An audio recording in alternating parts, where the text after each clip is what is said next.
ബഹുമാനപ്പെട്ട അധ്യക്ഷൻ, വേദിയിലിരിക്കുന്ന മറ്റ് ആദരണീയരെ, എൻ്റെ മുന്നിലിരിക്കുന്ന എൻ്റെ സ്നേഹം നിറഞ്ഞ അണികളെ, KPUCയുടെ ജില്ലാ പ്രതിനിധി എന്ന നിലയിൽ ഞാൻ നിങ്ങളോട് ചോദിക്കുകയാണ്. India is my country, all Indians are my brothers and sisters എന്ന് പറഞ്ഞാൽ എന്താണ്? എല്ലാ ഇന്ത്യക്കാരും എൻ്റെ സഹോദരി സഹോദരന്മാരാണെന്ന്. എൻ്റെ ഡാഡി ഇതൊക്കെ നമ്മൾ ദിവസം സ്കൂളിൽ പറയുന്നതാ. അതെ, നീ ആവശ്യമില്ലാതെ ഇങ്ങോട്ട് കയറി പഠിപ്പിക്കണ്ട. ഞാൻ പറയുന്നതിൽ എന്തെങ്കിലും തെറ്റുണ്ടോ എന്ന് നീ നോക്കിയാൽ മതി കേട്ടോ. അടുത്തെന്താണ്? സ്ത്രീത്വത്തെ കുറിച്ച് പറയുമ്പോൾ ഇന്ന് എന്താണ് നമ്മുടെ ഈ നാട്ടിൽ സംഭവിച്ചുകൊണ്ടിരിക്കുന്നത്? പുതിയ തലമുറ സ്ത്രീകളോട് സമീപിക്കുന്ന രീതി എങ്ങനെയാണ്? വളരെ മൃഗീയവും മ്ലേച്ഛവും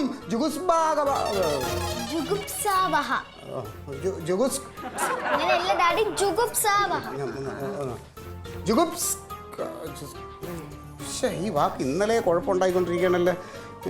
അതിനിപ്പം ഇത് അവിടെ ചെന്ന് പ്രസംഗിക്കുമ്പോൾ ഇതെങ്ങാനും തെറ്റിപ്പോയാൽ ചാനലുകാരന്മാർ ക്യാമറ എടുത്ത് വെച്ചിട്ട് പിന്നെ ഇത് തന്നെ കാണിച്ചോണ്ടിരിക്കും. ഞാൻ എന്ത് ചെയ്യണോ ഞാൻ ആലോചിച്ചോളാം കേട്ടോ. നീ പറ്റുമെങ്കിൽ ഒന്ന് കൈയടിക്ക് പ്രസംഗം കൊള്ളാമെങ്കിൽ.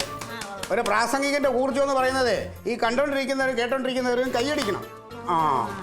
പിന്നെ അടുത്തെന്താണ്? നമുക്ക് ഒരു പാരമ്പര്യമുണ്ട്, ഒരു സംസ്കാരമുണ്ട്. പ്രചണ്ഡവും പ്രക്ഷുബ്ധവുമായ പ്രഹേളികളുടെ അനർഘ നിർഗളമായ യാത്രയിലൂടെ ഉണ്ടാകുന്ന ഒരു പൈതൃകമാണല്ലോ നമ്മുടെ സംസ്കാരം. എന്റെ ഡാഡി എന്തൊക്കെയാ വിളിച്ചു പറയുന്നേ? ആർക്കെങ്കിലും മനസ്സിലാവും? നിനക്ക് വല്ല മനസ്സിലായില്ല? അതാണ് പ്രസംഗത്തിന് വേണ്ടത്. കേട്ടോണ്ടിരിക്കണവന് ഒരു വകയും മനസ്സിലാവരുത്. പിന്നെന്ത് ഗുണം? അടി അപ്പോഴേ കേട്ടോണ്ടിരിക്കണം പറയും, അവൻ എന്തോ വലിയ ആളാ പുള്ളി, വലിയ വലിയ വാക്കുകളൊക്കെ പറയുന്ന കേട്ടില്ലേ എന്ന് പറയും. പിന്നെ ഇന്ന് സെക്രട്ടേറിയറ്റ് പഠിക്കൽ അലക്കാനുള്ളതാ. ഇത് പഠിച്ചിട്ടങ്ങോട്ട് തലയിൽ നിൽക്കണില്ല. അതല്ലേ തന്നല്ല, ഞാൻ പരീക്ഷ സമയത്ത് പടിന്ന് പറയല്ലേ. ഇപ്പൊ മനസ്സിലായ പഠിക്കണേന്റെ ബുദ്ധിമുട്ട്. നീ പഠിക്കാനുള്ള അതല്ല, ഇത് വേറെയാ. നീ ഇന്ന് സ്കൂളിൽ പോണില്ലേ? അല്ല, മിസ് പറഞ്ഞ് അച്ഛനെ കൊണ്ടുവരാൻ. ഞാൻ ഇന്നലെ വെയിറ്റ് ചെയ്യുന്നേ. അയ്യോ, പോണില്ലേ? ഡാഡി എന്ന് വരണമെന്ന് നിർബന്ധമുണ്ടോ മക്കളെ? എന്റെ ഡാഡി വന്നേ പറ്റൂ.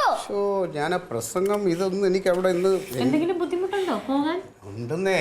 ഈ അവിടെ ഞാൻ പറഞ്ഞില്ലേ, എന്റെ പ്രസംഗം കേൾക്കാനായിട്ട് ഒരുപാട് പേരുണ്ട്. ഞാൻ വൈകിയാൽ തന്നെ അവര്. ഞാനൊരു കാര്യം ചോദിക്കട്ടെ, ശരിക്കും എന്താ ക്ലീറ്റോന്റെ പ്രശ്നം? എന്താ ഈ കേൾപ്പിക്കണം? ഇന്നലെ രാത്രി തുടങ്ങിയതാണല്ലോ നിങ്ങള്. നാട്ടുകാരായിട്ട് നിങ്ങൾക്ക് വല്ല പ്രാന്താന്നും പറയും, ആൾക്കാരെ കൊണ്ട് പറയിപ്പിക്കാനായിട്ട്. അയ്യോ, രാഷ്ട്രീയം എന്താണെന്ന് അറിയാതെ നിന്നോടൊന്നും പറഞ്ഞിട്ട് കാര്യമില്ല. എടീ, ഒരു രാഷ്ട്രീയക്കാരന്റെ വളർച്ച എന്ന് പറഞ്ഞാൽ വീട്ടിലിരിക്കുന്ന സ്ത്രീകളാണ്. ഇല്ലെങ്കിലേ അവൻ മുരടിച്ച് അങ്ങ് താഴേക്ക് പോകും. ഇന്നവരാ നീ എനിക്ക് എന്തെങ്കിലും ഒരു സപ്പോർട്ട് തന്നിട്ടുണ്ടോ ഏതെങ്കിലും ഒരു കാര്യത്തിൽ? അയ്യോ ഇല്ല അല്ലേ. സോറി ക്ലീറ്റോ, എനിക്ക് അങ്ങനെ സപ്പോർട്ട് ചെയ്യാൻ പറ്റാറില്ല. നാണുണ്ടോ നിങ്ങൾക്ക്? നാണം? നിങ്ങൾ എന്താ പറയണ? ഞാൻ നിങ്ങളെ സപ്പോർട്ട് ചെയ്യണില്ല എന്നല്ലേ? നിങ്ങൾക്ക് തിന്നാൻ, കുടിക്കാൻ, ഉടുക്കാൻ രാവിലെ ഇവിടെ നിന്ന് ഇറങ്ങി പോകുമ്പോ നമ്മൾ കൈ നീട്ടുമല്ലോ. അപ്പൊ 50 രൂപ 100 രൂപ കയ്യിലോട്ട് എടുത്ത് വെച്ച് തരും. ഇപ്പൊ ഉണ്ടാവില്ല ഇതിനകത്ത് പടം പോലെ ഒരെണ്ണം. ഇതൊക്കെ എവിടെന്നാ കിട്ടണത്? സപ്പോർട്ട് ചെയ്യണില്ല. അതിപ്പം ഒരു രാഷ്ട്രീയക്കാരൻ വളർന്നു വരുമ്പോൾ ആരെങ്കിലും ഇങ്ങനെയൊക്കെ ചെറിയ സഹായങ്ങൾ ചെയ്യേണ്ടി വരും. ചെയ്തു കഴിഞ്ഞാൽ അവൻ വളർന്ന് വലുതായി ഒരു മന്ത്രിയായി കഴിഞ്ഞാൽ അതിന്റെ ഗുണം ആർക്കാ പറയാലോ? എൻ്റെ ഹസ്ബൻഡ് മന്ത്രിയാണ്. കൊച്ചിന് പറയാം എന്റെ അച്ഛനാണ് മന്ത്രി എന്ന് പറഞ്ഞൂടെ? മന്ത്രിക്ക് ഇപ്പൊ മോളുടെ കൂടെ ഒന്ന് പോകാൻ പറ്റുമോ? ഓപ്പൺ ഹൗസ് ആക്ക്. അത് പിന്നെ ഞാൻ അവിടെ സെക്രട്ടേറിയറ്റിൽ പോയിട്ട് അങ്ങോട്ട് പോയാൽ പോരെ? ക്ലീറ്റോ, ഞാൻ എന്താ ചെയ്യണ്ടേ? നിങ്ങൾ അത് പറ. കൊച്ചിന്റെ കൂടെ ചെല്ലാനായിട്ട് ചെല്ലാം. അവിടെ സ്കൂളിലോട്ട് തന്നെ പോണം. അതെ, ഒരു രാഷ്ട്രീയക്കാരന്റെ ഉറപ്പ് ഞാൻ നിനക്ക് നൽകുകയാണ്. ആദ്യം സ്കൂളിലേക്ക് പോകും, അത് കഴിഞ്ഞ സമരപന്തലിലേക്ക്. അല്ല, അത് കഴിഞ്ഞ് അവളെ തിരിച്ച് ഇവിടെ കൊണ്ടുവന്നാക്കണം, എന്നിട്ട് സമരപ്പന്തൽ. ഇനി നിങ്ങൾക്ക് സമയം വൈകുകയാണെങ്കിൽ അവളെ ഏതെങ്കിലും ഒരു ഓട്ടോറിക്ഷ കയറ്റി വിട്ടേക്കും. അത് ഞാൻ സ്കൂളിൽ അവരെന്നെ വൈകിക്കായിരുന്നാൽ മതി. എന്റെ തിരക്ക് അവർക്കറിയില്ലല്ലോ. എന്നാ പ്രശ്നമൊന്നുമില്ല, ഞാൻ കൊച്ചിനെ ഇങ്ങോട്ട് ആക്കിക്കാം. ഇത് എന്തൊരു കഷ്ടമാണ് പഠിച്ചു തീർക്കാനേ. എന്നാലും നീ എന്നെ ഒന്ന് അനുഗ്രഹിച്ചേ. നിങ്ങൾ എന്താ വല്ല യുദ്ധത്തിന് പോവാണോ? എന്നെ സംബന്ധിച്ച് അതൊരു വലിയ കാര്യമാണ്. നിങ്ങളത് പോകലിട്ടോ, സമയം പോണെന്നേ. പോട്ടെ.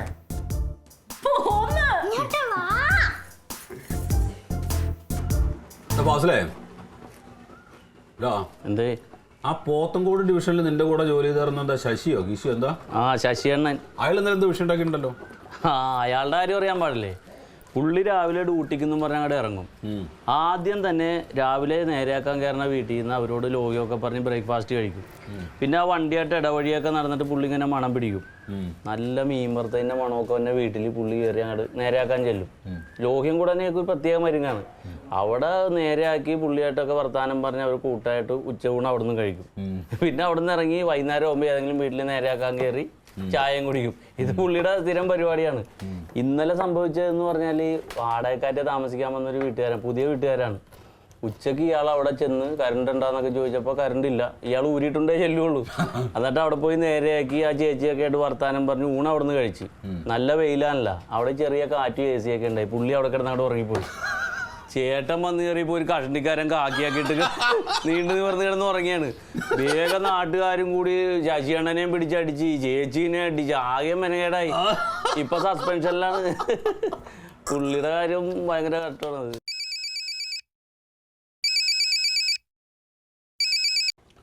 ഹലോ ഏട്ടാ, പറഞ്ഞോ. ഞാൻ പറയണതൊക്കെ വേഗം ഓർമ്മിച്ചു വെക്കി. എന്താണ്? ഉപ്പുപൊടി, മുളക് പൊടി, മഞ്ഞപ്പൊടി, പിന്നെ ചെറിയ ഉള്ളി, സവാള, കുറച്ച് കടുക്, പിന്നെ ആനമുട്ട. അത് വേണ്ട. അല്ല ജമന്തി, ഞാൻ നിന്നോട് ഒരു കാര്യം ചോദിക്കട്ടെ. വീട്ടിൽ നിന്നല്ല ഞാൻ രാവിലെ ഇറങ്ങിപ്പോകുന്നത്. അപ്പോൾ നിനക്ക് ഈ വേണ്ട സാധനങ്ങളുടെ ലിസ്റ്റ് എഴുതിയിട്ട് എൻ്റെ കയ്യിൽ തന്നാൽ എന്താ കുഴപ്പം? ഏട്ടാ, ഞാൻ അപ്പം മറന്നുപോയി. അതല്ലേ ഇപ്പൊ വിളിച്ചത്. അതെങ്ങനെയും മറക്കണത്? പിന്നെ അടുക്കളയിൽ നിനക്ക് എന്താ പണി? ഏട്ടാ, ഒരു പേപ്പർ എടുത്ത് അങ്ങ് എഴുതി വെച്ചേ. ഞാൻ പേപ്പർ എടുത്ത് എഴുതി വെക്കാൻ പറ്റില്ല. ഞാനിവിടെ ഓഫീസിൽ പോസ്റ്റിന്റെ മുകളിലാണ്. പോസ്റ്റിന്റെ മുകളിലാണ്. ഇന്ന് വരുമ്പോഴത്തേക്കും ഉപ്പില്ലാതെ ഞാൻ കറി ഉണ്ടാക്കി തരാം കേട്ടാ. കഷ്ടപ്പെടാൻ നോക്ക്. നീ ബെഞ്ചിന്റെ മുകളിൽ കയറി എന്നിട്ട് പോസ്റ്റിന്റെ മുകളിലാന്ന് ആരോടാ പറഞ്ഞു? എന്താ വീട്ടിൽ നിന്ന് ഇറങ്ങുന്ന സമയത്ത് ഞാൻ ചോദിച്ചാണ് എന്തെങ്കിലും സാധനങ്ങൾ വാങ്ങിക്കണം. അപ്പൊ ഒന്നും വേണ്ട. ഇപ്പൊ വിളിച്ചു പറഞ്ഞിരിക്കുകയാണ് അത് കൊണ്ട് ഇത് കൊണ്ട് ഉപ്പില്ല, മുളകില്ല, തേങ്ങയില്ല, മാങ്ങില്ല. എല്ലാ വീട്ടിലെ അവസ്ഥ അതാണ്. ഞാൻ പറഞ്ഞു തോറ്റി. ഇതിന് നല്ലൊരു മരുന്നുണ്ട്. നല്ല തെറിയ അങ്ങോട്ട് പറയണം. ഫോണിൽ വിളിച്ചാ നിർത്തിക്കോളൂ. ഹലോ, ഞാൻ കേട്ടു. നിങ്ങൾ ബെഞ്ചിന്റെ മുകളിലല്ലേ ഇരിക്കുന്നത്. ഞാൻ ഇങ്ങോട്ട് വാട്ടാ. പിന്നെ ആ ഫാസിലിനോട് ഒരു കാര്യം പറഞ്ഞേക്ക്. തെറി പറയണമെങ്കിൽ സ്വന്തം വീട്ടിൽ പറഞ്ഞാൽ മതി. ഇനി ഇങ്ങോട്ട് വരട്ടെ. പച്ച വെള്ളം ഞാൻ കൊടുക്കൂല. വച്ചിട്ട് പോകാം. എന്താണ്? ഒന്നുമില്ല, നിന്നോട് പ്രത്യേക അന്വേഷണം പറയാൻ വേണ്ടി പറഞ്ഞു. കേട്ടാ? ഏയ്, ഞങ്ങാട് പറഞ്ഞു വരൂലേ? എന്നാ ഭക്ഷണം കഴിക്കാൻ പോയല്ല. ആ കപ്പലിന് മുഴുവൻ പിറക്കി തിന്നല്ലേ. ഞാനത് കിടന്ന് തെരഞ്ഞിട്ട് വരണം പോലുമില്ല. കേട്ടോ, ഇനി ഇതായിട്ട് വെക്കണ്ട. കൊണ്ടോ വീട്ടിൽ കൊണ്ടോ. ആ ക്ലീറ്റസിന് കൊടുക്കടാ. Good morning miss. നമസ്കാരം. Good morning. അക്ഷയുടെ അച്ഛനല്ലേ? അല്ല അല്ല, അവൾക്ക് ഞാൻ ഡാഡിയാ. എന്നെ ഡാഡി എന്നാണ് അവളെ വിളിക്കാറ്. ഞാനിപ്പോൾ അറിയപ്പെടുന്ന ഒരു രാഷ്ട്രീയക്കാരനാണ്. ഈ KPUC പാർട്ടി മിസ് കേട്ടിട്ടുണ്ടോ? അതിൻ്റെ ജില്ലയുടെ മുഴുവൻ ചുമതലയും എനിക്കാണ്. സത്യം പറഞ്ഞാൽ എനിക്കിന്ന് ഇങ്ങോട്ട് വരാനുള്ള സമയമില്ല, നല്ല തിരക്കുണ്ട്. പിന്നെ ഇവൾക്ക് വരെ നിർബന്ധം മിസ് പറഞ്ഞു ഞാൻ തന്നെ വരണമെന്ന്. അതുകൊണ്ട് സമയം ഉണ്ടാക്കി ഇങ്ങോട്ട് വന്നതാ. എന്താണ് കാര്യം? മോളുടെ കാര്യത്തിൽ വല്ല ശ്രദ്ധയുണ്ടോ? അയ്യോ, ഇവളുടെ എല്ലാ കാര്യവും ശ്രദ്ധിക്കുന്നത് ഞാനാ. ഏട്ടാ, എന്ത് സംശയം ഉണ്ടെങ്കിലും ഞാനാണ് കറക്റ്റായിട്ട് അതിനുള്ള മറുപടി കൊടുക്കുന്നത്. എന്തൊക്കെ കാര്യത്തിലാണ് മോൾക്ക് താല്പര്യമുള്ളതെന്ന് വല്ലതും അറിയോ? അത് പിന്നെ ഒരു നിമിഷം. ഹലോ. ഇല്ല, ഞാൻ വരാതെ നിങ്ങൾ അങ്ങനെ തുടങ്ങരുത് യോഗം. അത് ശരിയല്ല. അതതിൻ്റെ രീതിക്ക് ഞാൻ വരട്ടെ. ഞാൻ വന്നിട്ട് ചെയ്യാം. ഞാനിപ്പോൾ എത്തുമെന്ന് പറഞ്ഞില്ലേ? അല്ല, ഞാൻ വിളിക്കാം അങ്ങോട്ട്. തിരക്കിലാണെന്ന് ഞാൻ പറഞ്ഞില്ലേ? തിരക്കിനിടയിലും കുറച്ചൊക്കെ കുട്ടികളുടെ കാര്യത്തിൽ ശ്രദ്ധിക്കുന്നത് വളരെ നല്ലതാ. അല്ല, കുട്ടിയുടെ കാര്യങ്ങളൊക്കെ ശ്രദ്ധിക്കുന്നുണ്ട് ഈ തിരക്കിനിടയിലും. പാഠ്യേതര വിഷയങ്ങളിൽ ഏതൊക്കെയാ മോൾക്ക് താല്പര്യം? അയ്യോ, അവൾക്ക് എല്ലാ വിഷയങ്ങളിലും ഇൻട്രസ്റ്റാ. പിന്നെ ഇന്ന വിഷയമൊന്നുമില്ല എങ്കിലും എനിക്ക് തോന്നുന്നത് അവൾക്ക് കണക്ക് ഭയങ്കര ഇൻട്രസ്റ്റാ. പിന്നെ അതുപോലെ സാമൂഹ്യ പാഠം വലിയ ഇൻട്രസ്റ്റാണ്. പിന്നെ മലയാളം എന്ന് പറഞ്ഞാൽ അവൾക്ക് ജീവനാ. പിന്നെ ഉറങ്ങുമ്പോൾ ഹിന്ദി ടെക്സ്റ്റും കെട്ടി പിടിച്ച് കിടന്നാൽ ഉറങ്ങാം. എല്ലാ വിഷയവും അവർക്ക് ഇൻട്രസ്റ്റാ. ഞാൻ ഉദ്ദേശിച്ചത് പാഠ്യേതര വിഷയങ്ങളാണ്, അതായത് എക്സ്ട്രാ കരിക്കുലർ ആക്ടിവിറ്റീസ്. ഒരു നിമിഷം. ഹലോ റഷീദേ, ഒരു കാര്യം ചെയ്യ്, റഷീദിൻ്റെ പ്രസംഗം ആദ്യം ചെയ്യണം. എന്നിട്ട് മാക്സിമം നീട്ടിക്കോണം. അപ്പോഴേക്കും ഞാൻ ഇവിടെ എത്തും. പിന്നെ എത്തും. മറ്റന്മാരെ കയറ്റി കളയരുത് കേട്ടോ. ശരി ശരി ശരി, ഓക്കെ. അതെ, വേറൊന്നുമല്ല, സെക്രട്ടേറിയറ്റ് പഠിക്കൽ എൻ്റെ പാർട്ടിയുടെ ഒരു യോഗം നടക്കുന്നുണ്ട്. അപ്പോൾ അവിടുത്തെ മെയിൻ പ്രാസംഗികൻ ഞാൻ ചെന്നാലേ അവിടുത്തെ ബാക്കി കാര്യങ്ങളൊക്കെ ഇങ്ങോട്ട് മുന്നോട്ട് കൊണ്ടുപോകാൻ പറ്റും. അതുകൊണ്ടാണ്. ഇനിയിപ്പോൾ വേറെ പാഠ്യേതര വിഷയം അഥവാ എക്സ്ട്രാ കരിക്കുലർ ആക്ടിവിറ്റീസ്, അതായത് മോണാക്ട്, ചിത്രരചന, കവിതാരചന, എല്ലാത്തിലും മിടുക്കി അവള്. ഇതിനെ കുറിച്ച് വല്ല ധാരണ ഉണ്ടായിട്ടാണോ ഈ നടക്കുന്നത്? അല്ല, ഇത് എൻ്റെ മോളാണല്ലോ. അപ്പോൾ അത് ഇടയ്ക്കൊക്കെ ഒരു നിമിഷം വിളിക്കുന്നു. ഹലോ, തുടങ്ങിയല്ലോ. തുടങ്ങി വെച്ചോ. ഇല്ലല്ലോ, എന്നെ ഇപ്പോൾ റഷീദ് വിളിച്ചിരുന്നു. ഞാൻ അതിന് മുന്നേ എത്തും. നീ ടെൻഷൻ അടിക്കല്ലേ. ഞാൻ വരും. നമ്മുടെ അണികളൊക്കെ ഉണ്ടല്ലോ. ഞാൻ പ്രസംഗിക്കുമ്പോൾ കൈയടിക്കാൻ എല്ലാവരും ഏർപ്പാടാക്കിയോണം കേട്ടോ. ശരി, എന്നാ ഞാൻ ഇപ്പം എത്തും. ഇടയ്ക്കൊക്കെ സ്കൂള് വഴി വരണം, കാര്യങ്ങളൊക്കെ ഒന്ന് അന്വേഷിക്കണം, എന്നിട്ട് വേണം മുന്നോട്ട് പോകാനായിട്ട്. ഇന്നിപ്പോൾ ഇച്ചിരി തിരക്കായത് കൊണ്ടാണ്. ഞാൻ പറഞ്ഞില്ലേ, പ്രസംഗിക്കാൻ ഞാൻ അവിടെ ചെല്ലേണ്ടതുണ്ട്. അതുകൊണ്ടാണ് ഞാൻ ഈ പ്രസംഗം കഴിഞ്ഞ് വന്നാലോ. ഇതിനും ഭേദം വരാതിരിക്കുകയായിരുന്നു. മോളെയും കൊണ്ടങ്ങ് പൊക്കോ. അയ്യോ, അവൾക്ക് ഞങ്ങളെ എല്ലാവിധ പിന്തുണ നമുക്ക് കൊടുക്കുന്നുണ്ട് മിസ്. അവള് പഠിച്ചോളും. ശരി, കാര്യങ്ങളൊക്കെ നടക്കട്ടെ. എന്താ ഇവിടെ ഒപ്പിടണമെന്ന് പറഞ്ഞു? ഒപ്പിടാൻ? മറ്റേ മക്കളെന്തോ പ്രോഗ്രസ് റിപ്പോർട്ടൊക്കെ ഞാൻ അങ്ങ് ഒപ്പിടിപ്പിച്ചോളാം. അവളുടെ അമ്മയെ കൊണ്ട് അങ്ങ് ചെയ്യിപ്പിച്ചോളാം. വളരെ ഉപകാരം. എന്നാ പിന്നെ ആദ്യമേ അമ്മയെ വിളിച്ചാൽ പോരായിരുന്നോ? നടക്കട്ടെ. എന്നാ ശരി. അമ്മ ഈ തലയിലെങ്ങും ഒന്നുമില്ലേ? എവിടാ ചൊറിയുന്നേ? എവിടെ? എന്തോ ഒരു ചൊറിച്ചിലായി തല. നല്ലോണം നോക്ക്. ഇത് ഈര അമ്മേ. ഈര് എന്നടി പൊട്ടി പേനാകുന്നത്. ഇവിടെ നോക്കിയാണ്. ഇത് ഗംഭീര കാഴ്ചയാണല്ലോ. അമ്മായിയമ്മയുടെ തലയില് മരുമോള് പേൻ നോക്കണം. എടി, ഒരു ഫോട്ടോ എടുത്ത് വാട്സാപ്പിൽ ഇടും, നാട്ടുകാർ കാണട്ടെ. അയ്യോ, ഭയങ്കര തമാശ. അമ്മ ഒന്ന് ചിരിക്കമ്മേ. ഇതെന്താ? ഇത് മീമാകിയതാ. നല്ല ഒന്നാം നമ്പർ ചാള. കുഞ്ഞമ്മത്തി. ഏടാ, കൊണ്ട വെക്കും, നമുക്ക് നാളെ വെക്കാം. ഇന്ന് വെക്കണം, കൊണ്ടുപോ. പിന്നെ ഇന്ന് വെക്കാനൊന്നും പറ്റൂല. ഇടി കറി വെക്കുകയും ചെയ്യും, വറക്കുകയും ചെയ്യിച്ചല്ലേ. എന്റെ ഈ തലയിൽ പേനൊന്ന് കൊന്നോട്ട്. ചൊറിച്ചിൽ കാരണം സഹിക്കാൻ മതി. അതിന് ഭയങ്കര നാറ്റായിരിക്കും. ഇനിയും ഞാൻ കുളിക്കണം, എനിക്ക് പറ്റൂല. അതെന്താ, മീമിന്റെ നാറൂല്ലേ? ഏട്ടാ, അതല്ലേ പറഞ്ഞേ, നാളെ വെട്ടി കഴുകി കഴിഞ്ഞ് ഞാൻ കുളിക്കും. അപ്പൊ ഒരു കുഴപ്പമില്ല. ഇത് നാളേക്ക് വെച്ച കേടുവരില്ലേ? നീ കൊണ്ടുപോയി ചെയ്തത് അവിടെ കൊണ്ടുവച്ച ഇന്നത്തേക്ക് മീൻ കറി വെച്ചത്. ഇത് നന്നാക്കിട്ട് ഒന്നുകൂടെ കുളിച്ചാ പോരെ? എനിക്ക് വയ്യെന്ന് എപ്പോഴും കുളിക്കാൻ. നീ എന്റെ തല നോക്ക്. അവൻ അവിടെ നിർത്താൻ പറഞ്ഞു. എന്നാ പിന്നെ അമ്മ നന്നായിക്കോന്നാ. പിന്നെ എനിക്കാണെങ്കിൽ ഇപ്പൊ പച്ചമീൻ കാണുന്നത് ഇഷ്ടമല്ല. കറി വെച്ചാൽ ഒരു തിരിച്ച് ആരെങ്കിലും കൂട്ടും ഞാൻ. ഓരോ വീട്ടിലെ ഭർത്താക്കന്മാർ എന്തെങ്കിലും സാധനങ്ങൾ വാങ്ങിച്ചുകൊണ്ട് വരുന്നത് കാണാൻ തന്നെ ഭാര്യമാർക്ക് സന്തോഷമാണ്. ഇത് എന്തെങ്കിലും കൊണ്ടുവന്നാ നിങ്ങൾക്കൊക്കെ തിന്നിട്ട് എല്ല് കുത്തിയതിന്റെ കുഴപ്പമാണ്. നന്നായി പോയി. ഒന്ന് കൊണ്ട് വെക്കേട്ടാ, ചുമ്മാ.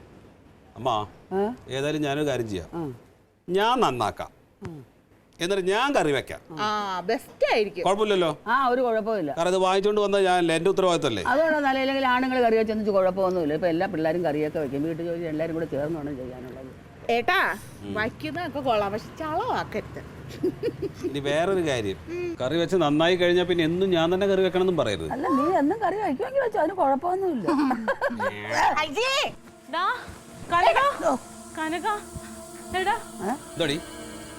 തക്കിളിമോൾ ഇതുവരെ വന്നില്ല. അവളെവിടെ പോയതാ? സ്കൂളില്. സ്കൂളിൽ പോയിട്ട് വരാൻ സമയം ആവണല്ലേ ഉള്ളൂ. അല്ല, അവർക്കിന്ന് ക്ലാസ് ഇല്ല. ഇന്ന് ഓപ്പൺ ഹൗസാ. അപ്പൊ ഇന്ന് ക്ലീറ്റോടെ കൂടെ പോയിട്ടുണ്ട് ഒപ്പിടാൻ വേണ്ടിട്ടേ. അപ്പൊ ക്ലീറ്റോന് എന്തോ പ്രസംഗം ഉണ്ടെന്ന് പറഞ്ഞു. അങ്ങനെയാണെങ്കിൽ ആ പ്രസംഗത്തിന് മുമ്പ് അവളെ ഇവിടെ കൊണ്ടുവന്ന് ആക്കണം, അല്ലെങ്കിൽ ആരെങ്കിലും വണ്ടിയിൽ കയറ്റി വിടണം എന്ന് പറഞ്ഞു. ഇപ്പൊ അവളെ കാണണില്ല. ക്ലീറ്റോനെ വിളിച്ചിട്ട് കിട്ടണില്ല. അത് ക്ലീറ്റോ ചേട്ടന്റെ കൂടെ കാണും. ഞാൻ പറഞ്ഞത് അവളെയും കൊണ്ട് പ്രസംഗിക്കുന്ന സ്ഥലത്ത് പോവണ്ട, എന്റെ അടുത്ത് കൊണ്ടുവന്ന് ആക്കണോന്ന്. പറഞ്ഞൊന്നും കേൾക്കൂലല്ലോ. അങ്ങനല്ല, എന്തായാലും ഇവിടെ കൊണ്ടുവന്ന് ആക്കാന്ന് പറഞ്ഞു. അതല്ലെങ്കിൽ ഏതെങ്കിലും പരിചയമുള്ള വണ്ടിയിൽ കയറ്റി വിടാന്ന് പറഞ്ഞു. അല്ല, കൊച്ചിനെ ഒറ്റയ്ക്ക് ഓട്ടോയിൽ വിടുന്നത് കൊണ്ട് അവന് ബുദ്ധിമുട്ട് വേണം. അതുകൊണ്ട് അവൻ കൂടെ കൊണ്ടുപോയി കാണും. എന്നെ വിളിച്ച് പറയാൻ പാടില്ലേ? അവൻ മറന്നുപോയി കാണുമായിരിക്കും. ഒരു കാര്യം ചെയ്യും, ആ സ്കൂളിലോട്ടൊന്ന് വിളിക്കും. സ്കൂളിൽ വിളിച്ചാ? ആദ്യം സ്കൂളിൽ വിളിക്കണ്ടേ? അത് തന്നെ, മീറ്റിംഗ് കഴിഞ്ഞോന്ന് അറിയില്ലല്ലോ. ഉമ്മ വന്നു നിന്ന് വെറുതെ. ഹലോ, അശ്വതി മിസ് ആണോ? ആ ഞാൻ തക്ലിയുടെ അമ്മയാ. അല്ല 5C പഠിക്കുന്ന അക്ഷയ. ടീച്ചറെ ഇന്നേ അവിടെ മീറ്റിംഗ് കഴിഞ്ഞിട്ട് കൊച്ചും ചേട്ടനും പോന്നോന്ന് അറിയാൻ വേണ്ടി വിളിച്ചതാ. ആണോ? ആ ശരി. ഞാൻ പറഞ്ഞില്ല. എന്താന്നേ ഞാൻ പറഞ്ഞില്ലേ അവരവിടെ നിന്ന് അപ്പൊ തന്നെ പോകുന്നു. എന്നാ അവരിങ്ങോട്ട് വരുമായിരിക്കും ഇപ്പൊ. അത് തന്നെ. അല്ല ഇങ്ങനെ കരയണ എന്തിനാ? എന്റെ കണ്ണ് കിടന്ന് പെടക്കി, എനിക്ക് പേടിയാവും. അച്ഛന്റെ കൂടെ അല്ലേ നാത്തൂനെ, എന്തിനെങ്ങനെ വിഷമിക്കണേ?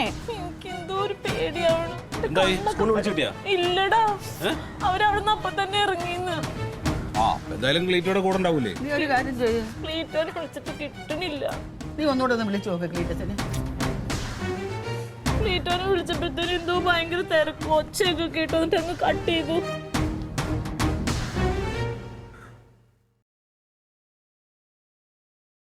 Switch off. പറഞ്ഞില്ല. അല്ല, പ്രസംഗം നടക്കുന്നോണ്ട് സ്വിച്ച് ഓഫ് ആക്കി വെച്ചത്. കൊച്ചു കൂടെ തന്നെ ഉണ്ടായിരിക്കും. നീ സമാധാനപ്പെടും. അങ്ങനെയാണെങ്കിൽ ഇങ്ങോട്ട് കൊണ്ടുവിടണ്ടേ? ഇല്ല ഏട്ടാ ഒന്ന് അന്വേഷിക്കും. കൊച്ചിന് ഇനി വല്ല പരിചയമില്ലാത്ത ഓട്ടോയിലും കയറ്റി വിട്ടിട്ടുണ്ടാവോ? അങ്ങനെയൊന്നും ഉണ്ടാവില്ല. പിന്നെ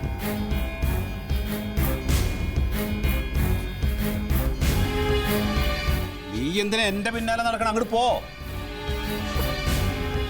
ഹലോ ഹലോ, ആ ഫാസിലേ, എടാ തക്കളിമോള് സ്കൂളിൽ പോയിട്ട് ഇതുവരെ വന്നിട്ടില്ല. ആ തങ്കം ഭയങ്കര ടെൻഷനില്ല. ക്ലീറ്റസിന്റെ കൂടെ പോയതാന്ന് പറയുന്നുണ്ട്, പക്ഷേ ക്ലീറ്റസിനെ വിളിച്ചിട്ട് കിട്ടില്ല. അവൻ്റെ മൊബൈൽ സ്വിച്ച് ഓഫ് ആണ്. നീ ആ ധർണ നടന്നതിൻ്റെ അവിടേക്ക് ഒന്ന് പോയി നോക്ക്. ആ നോക്കിയിട്ട് വിളിക്കേട്ടാ. ശരി ശരി, ഓക്കെ. ഫാസിലിന്റെ അടുത്ത് ഞാൻ പറഞ്ഞിട്ടുണ്ട്, അവൻ നോക്കും. കരയാതിരിക്കേ, നമുക്ക് നോക്കാം. നീ ഒന്ന് പോയി അന്വേഷിക്കും. ഇവര് കരഞ്ഞിട്ട് എന്താ കാര്യം? ഞാൻ ഫാസിലിനെ വിളിച്ചിട്ടുണ്ട് അമ്മ, അവൻ പോയി നോക്കിക്കോളും. ഒന്ന് പോയി അന്വേഷിക്കാം. എടി ഞാൻ എവിടെ പോയിട്ട് അന്വേഷിക്കാനാണ്? എവിടേക്കാന്ന് വിചാരിച്ചിട്ട് ഞാൻ പോകും? പറ. ഒരു സമാധാനത്തിനൊന്ന് ചെല്ലേട്ടാ. നീയും കൂടെ ഒന്ന് പോയി നോക്കടാ. ആ ധർണ നടന്ന സ്ഥലത്ത് ഫാസിലോട് നോക്കാൻ ഞാൻ പറഞ്ഞിട്ടുണ്ട്, അവൻ നോക്കട്ടെ. എന്നാ നമുക്ക് ആ ഓട്ടോ സ്റ്റാൻഡിൽ എവിടെയെങ്കിലും പോയി നോക്കാം. ഓട്ടോ സ്റ്റാൻഡിൽ എന്താണ്? അവിടെ കയറ്റി വിട്ടിട്ടുണ്ടാവും ക്ലീറ്റോ. നീ കരയാതിരുന്ന ഞങ്ങൾ പോക്കെ. കരയില്ലേ നോക്കാന്ന് പറഞ്ഞില്ലേ? ഞാനെന്നാ പോയി നോക്കും. ഒന്ന് സമാധാനപ്പെടടി. മനുഷ്യനെ ടെൻഷൻ പിടിപ്പിക്കാനായിട്ട് കണ്ടുപിടിക്കാൻ ആളുകൾ പോയിരിക്കുകയല്ലേ. അതെ തങ്കം വെറുതെ കരഞ്ഞ് വെള്ളം വെക്കാൻ നിൽക്കരുത് കേട്ടോ. എന്റെ കൊച്ചിനെന്തോ. ഞാൻ പോവാന്ന് പറഞ്ഞില്ലേ, ഞാൻ പോയി നോക്കാം. ഞാനും കൂടി വരാം. നാട്ടിൽ ചുമ്മാ ആൾക്ക് പേടിക്കല്ലേ. എന്തോ പറ്റി? ഒന്നും പറ്റിയിട്ടില്ല.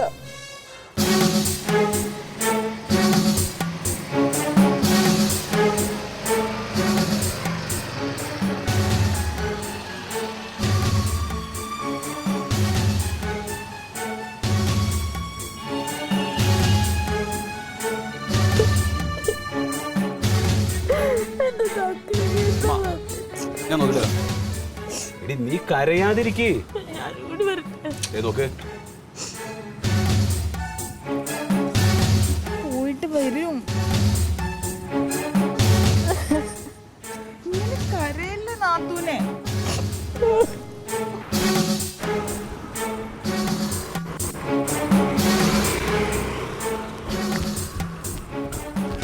ഹലോ. ആ ഫാസിലേ, നീ ഇറങ്ങിയില്ലേ? ആ ഞാൻ ഇറങ്ങി. ആ മാക്സിമം വേഗം ചെല്ലേ. ആ ധർണ നടന്ന സ്ഥലത്ത് കൂടെ നോക്കിട്ടോ. എൻ്റെ പ്രസംഗം കേൾക്കാനായിട്ട് തന്നെ ഒരുപാട് അവിടെ വന്ന് കൂടിയല്ലോ. പിന്നെ സെക്രട്ടേറിയറ്റ് പഠിക്കൽ ഇന്നേ വരെ ഒരു ബ്ലോക്ക് ഇത്രയും ഉണ്ടായിട്ടില്ല. വണ്ടി പോയവരൊക്കെ എൻ്റെ പ്രസംഗം കേൾക്കാൻ നിർത്തി കേട്ടില്ലേ? ആ പിന്നെ അത് കഴിഞ്ഞപ്പോൾ നമ്മുടെ പ്രസിഡന്റ് എന്നെ അഭിനന്ദിച്ച് കൊന്നു. ഞാൻ വിളിക്കാം. ആ എന്നാ ബിരിയാണി. കൊച്ചെവിടെ ക്ലീറ്റോ? ഏത് വെച്ച്? നമ്മുടെ തക്കളി മോളെ എവിടെയെന്ന്.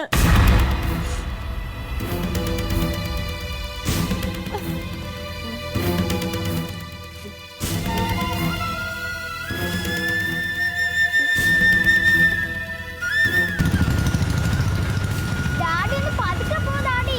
പതുക്കെ പോയാലേ ഡാഡി ഡാഡി പ്രസംഗിക്കേണ്ട സമയത്ത് അവിടെ വേറെ ആണുങ്ങൾ കയറി പ്രസംഗിക്കും. ആ ഡാഡിക്ക് മിസ് പറഞ്ഞൊക്കെ ഓർമ്മയുണ്ടല്ലോ. എന്തോന്ന്? എന്നെ പ്രാക്ടീസിന് കൊണ്ടുണ്ട്. ഓ നീ ഇപ്പൊ ആവശ്യമില്ലാത്ത കാര്യങ്ങളൊന്നും ഓർമ്മിപ്പിക്കല്ലേ. ഡാഡിക്കാണെങ്കിൽ പ്രസംഗം ഉള്ളിൽ കിടന്ന് ഇങ്ങനെ തികട്ടിക്കൊണ്ടിരിക്കുക. ഇനി അതങ്ങോട്ട് എടുത്ത് പുറപ്പെടുവിച്ചാലേ ഒരു സമാധാനം ഉണ്ടാവും. എൻ്റെ ഏകാഗ്രതയെ പൊന്നുമോളെ നശിപ്പിക്കല്ലേ. അച്ഛനതൊന്നും ഒന്നുകൂടെ ഓർമ്മിപ്പിച്ചോട്ടെ. റഷീദ്, ഞാൻ എത്തി റഷീദ്. ഞാൻ വേറെ അത്യാവശ്യമായിട്ട് അങ്ങനെ പോയിരുന്നു. അപ്പോൾ പോയിട്ട് ഇപ്പോൾ അതോ എത്താറായി വെച്ചാറാ. എവിടെ പോയി കിടക്കുമായിരുന്നു? ആ ടിജു യോഹനം പ്രസംഗിച്ച് നടത്തോണ്ടിരിക്കുക. അതെയോ? ജില്ലാ പ്രസിഡന്റ് നോട്ടി വേഗം വാ.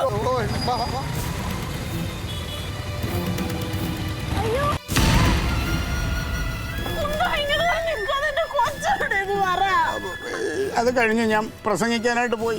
എൻ്റെ പ്രസംഗം കഴിഞ്ഞപ്പോൾ എല്ലാവരും കൂടെ കൂട്ടി എന്നെ അഭിനന്ദിക്കാനായിട്ട് അങ്ങോട്ട് കൊണ്ടുപോയി. അതിനിടയ്ക്ക് കൊച്ചിൻ്റെ കാര്യം ഞാൻ മറന്നുപോയി. ഞാൻ ഒന്ന് വിളിച്ചു നോക്കട്ടെ.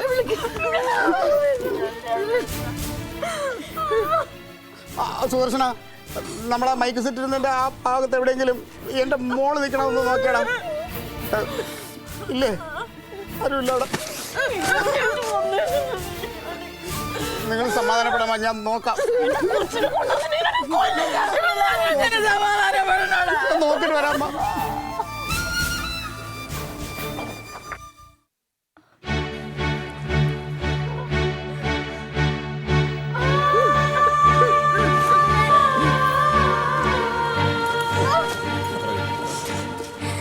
മക്കളെ, മക്കൾ എവിടെയായിരുന്നു? സെക്രട്ടറി ഓഫീസിന്റെ ഫ്രണ്ടിൽ നിന്ന് ഇപ്പൊ വരാന്ന് പറഞ്ഞ എന്നെ ആക്കിട്ട് ഒറ്റ പോക്കിലാണ്. നീയൊക്കെ ഒരു അച്ഛനാണ് ക്ലീറ്റസേ. അത്രയായ പെങ്കൊച്ചിനാണ് ഈ കാലത്ത് വഴിയിലിട്ടുണ്ട് പറഞ്ഞത്. കൊച്ചിനെ കൊണ്ട് കളഞ്ഞിട്ട് ബിരിയാണി മേടിച്ചോണ്ട് വന്നേക്കണം. ഡാഡിക്കായിട്ട് എത്ര നേരം വെയിറ്റ് ചെയ്തെന്ന് അറിയാമോ? മക്കളെ, ഡാഡി പ്രസംഗിക്കാൻ പോകണ്ടല്ലേ. പ്രസംഗം കുടുംബം നോക്കാൻ അറിയാമായത് നീ എങ്ങനെയാ നാട് നന്നാക്കാൻ നോക്കുന്നത്? എടാ, ആദ്യം ഭാര്യയും കൊച്ചിനെ നന്നായി നോക്കാൻ പഠിക്കടാ, എന്നിട്ട് നാട് നന്നാക്കാൻ നോക്കുന്നേ.